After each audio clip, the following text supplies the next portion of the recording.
Good morning! Today's video is all about part 4 of the DIY gaming stationary exercise bike project, so let's get started!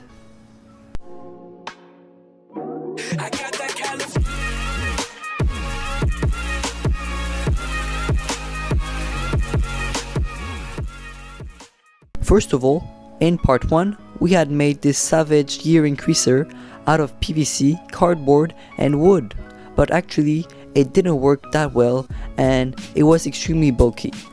But luckily, while I was tearing open a DVD player, I have found that the motor which allows the laser to move around the disc has a gear reductor, which if we revert it can be used as a gear increaser, and thus it makes it perfect.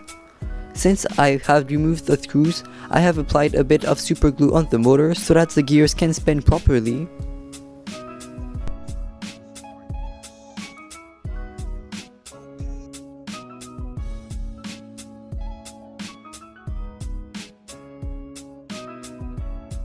And once that is done, I can cut away with a small hacksaw the pieces of metal that I will not need. Now, here comes the tricky part. I have searched quite a bit in my gears and pulleys until I have found the correct pulley for my gears, and then I can simply add some super glue and some hot glue between the pulley and my final gear. But be very careful not to place extra hot glue or super glue like me, because then the final gear will not have a good contact and thus it will not be able to spin smoothly, and the pulley will not be able to handle a torque high enough to make everything move, and thus it will be useless. Basically, this set of gear is useless now, but I have still managed to save the motor and the gears which were not damaged by the glue. Moreover, I have also looked for another set of gears like the previous one in a small DVD player, but unfortunately it was not what I was hoping for and it was totally different. At least I have gotten quite a lot of really cool parts from this old DVD player that I have gotten from the trash, and if you want to play around with the laser, make sure that you have read through at least a bit of documentation and have the appropriate safety gear, which includes some special glasses. So then, without anything to do in order to make the project work, I have done what I do very often, and it is to go check the bin if anybody threw something. But unfortunately, nothing seems to have been thrown away.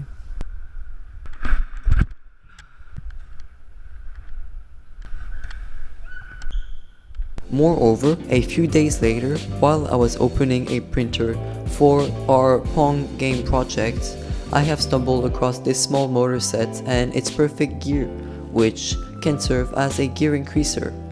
So I have traced and cut with the help of scissors this small circle out of cardboard, which then converts our main gear into a pulley. And I can just add a few rubber bands just to get extra contact. I finish off by putting some super glue on the gears, and now we can remove the previous bad bulky gear increaser. And the nice fact about using this gear set is that there already is some pre-drilled holes in order to fix the motor onto our piece of wood. But unfortunately it still didn't work because the gears were too far off to the outside of the bicycle, and also our small cardboard piece was way too small, and thus after a while the rubber bands removed themselves. Therefore I removed the big piece of wood and the motor, and now I can make a bigger circle out of cardboard.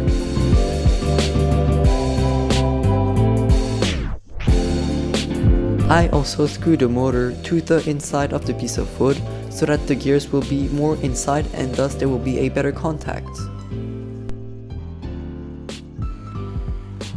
And now that everything is in place and seems to be working, I can now unsolder the cables from the old motor and then resolder them onto our new motor. Anyways, that's it for today. I'm signing off, and I will see you in part 5, which I am currently filming, and it should be the last part of the e-bike project. So stay tuned for that. Thank you for watching, and I will see you next time.